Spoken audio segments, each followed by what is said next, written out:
Je reconnais maintenant Monsieur le député de Saint-Jean. Il reste environ 10 minutes à votre formation politique. S'il vous plaît, j'ai besoin de votre collaboration. Monsieur le député de Saint-Jean.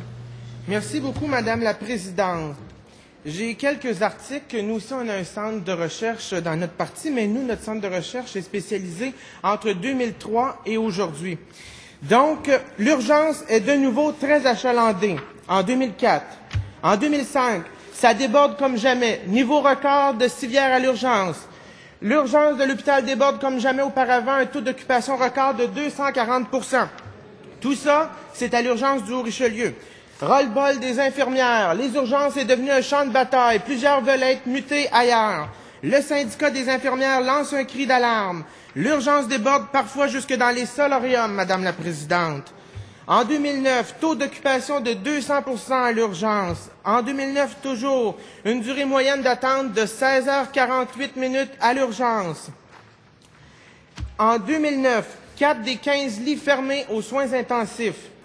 Et en mars 2010, c'est très récent, c'est sous le gouvernement libéral, l'urgence déborde aussi à Saint-Jean des taux d'occupation de plus de 200 %, des taux d'occupation inhumains à l'urgence, le personnel est épuisé, les malades sont impatients.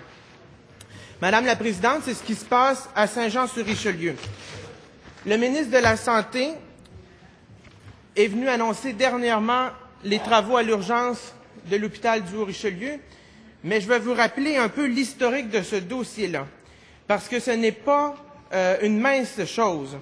En 2005, déjà, le directeur général du C3S a tenu à répéter que ce n'est plus qu'une question de temps avant que le ministre Philippe Couillard annonce que l'urgence sera relocalisée et modernisée au coût de 19,8 millions. Le projet est ficelé et prêt à démarrer. Ça pourrait même se faire dans les semaines qui viennent dans les meilleurs scénarios. Ça, c'est en 2005. En 2006, quelques mois plus tard, M. Couillard vient annoncer les travaux à l'hôpital du Haut-Richelieu. Cependant, j'ai appris en politique qu'il y a une différence entre des annonces pour des travaux et des constructions et la concrétisation de projets. Parce qu'en septembre 2006, quelques mois plus tard, on nous annonce déjà qu'il y aura des étapes de plus et que les travaux seront encore reportés. Lors de la dernière élection, Madame la Présidente, dans le Canada français du 26 novembre 2008, nous pouvions lire « Jean Charest promet de revenir à Saint-Jean en 2009. Le premier ministre du Québec promet de... Très bien. Naturellement, naturellement. Mais vous êtes repris. Je sais que vous êtes discipliné, Monsieur le député de Saint-Jean. Poursuivez. Donc, je reprends. Le premier ministre du Québec actuel promet de revenir à Saint-Jean en 2009, soulever la première pile de terre de travaux pour l'agrandissement de l'urgence et du deuxième étage de l'hôpital du Haut-Richelieu en novembre 2008. En mars 2009, agrandissement de l'urgence, du sable dans l'engrenage. Les travaux devaient débuter en juin 2008.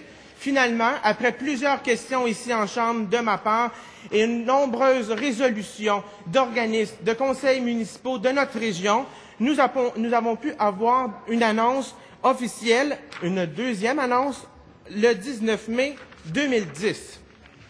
Ça, c'est concernant l'hôpital. Vous allez me dire que si on réussit à libérer les gens de l'urgence pour les affecter ailleurs, nous allons pouvoir désengorger l'urgence. Et c'est ce que nous travaillons sur un autre dossier parallèle depuis des années, Madame la Présidente, concernant un centre de soins de longue durée pour justement désengorger notre hôpital qui a de plus en plus de patients. D'ailleurs, en 2004, on avait ici, dans le Canada français, manque de lits dans les centres d'accueil. Des voyants rouges viennent de s'allumer. En 2004, et sous la gouverne du Parti libéral, Madame la Présidente. On nous parlait ici que c'était en termes de mois qu'il fallait trouver une solution, sinon la situation allait être catastrophique. Quelques mois plus tard, en novembre 2007, une annonce pour la construction d'un nouveau centre d'hébergement à Saint-Jean-sur-Richelieu. Le problème, c'est que nous sommes au mois de mars 2010 et que nous n'avons toujours pas de construction. Nous ne savons toujours pas où va être ce centre ce CHSLD.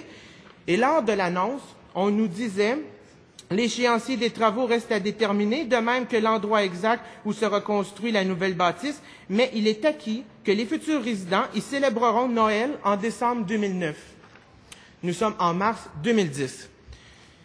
La semaine dernière, les infirmières de l'hôpital du Haut-Richelieu ont lancé un cri d'alarme, un cri du cœur, ont décidé de sortir dehors.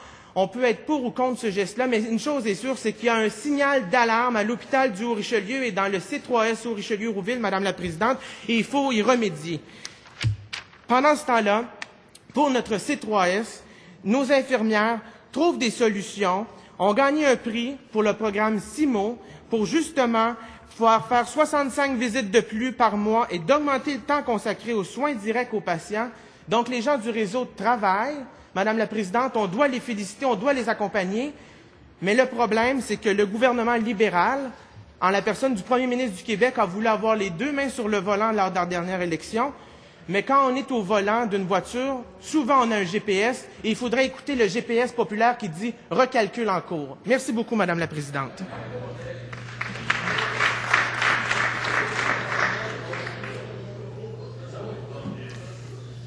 Alors, s'il vous plaît. Alors, je vous remercie, Monsieur le député de Saint-Jean.